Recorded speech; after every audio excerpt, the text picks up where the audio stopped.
चालू घडामोडी. प्रश्न पहिला. केंद्रीय अर्थमंत्री निर्मला सीतारामन यांनी सलग कितव्यांदा लोकसभेत अर्थसंकल्प सादर केला? योग्य उत्तर पर्याय क्रमांक 3, 7व्यांदा.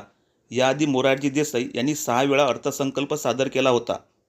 प्रश्न दुसरा. PM आवास योजनेअंतर्गत किती अतिरिक्त घरे बांधण्याची घोषणा बजेट 2024-25 मध्ये करण्यात आली? योग्य उत्तर पर्याय क्रमांक 2, 3 कोटी घरे.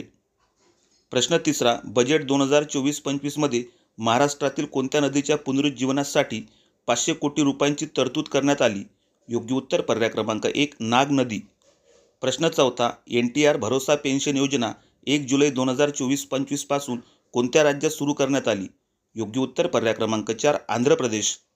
प्रश्न पाचवा. MCA अर्थात महाराष्ट्र क्रिकेट असोसिएशन अध्यक्षपदाच्या निवडणुकीत नुकताच कोणी विजय मिळवला? योग्य उत्तर पर्याय क्रमांक 1, अजिंक्य नाईक. प्रश्न आवडल्यास लाईक, शेअर आणि सबस्क्राईब अवश्य करा.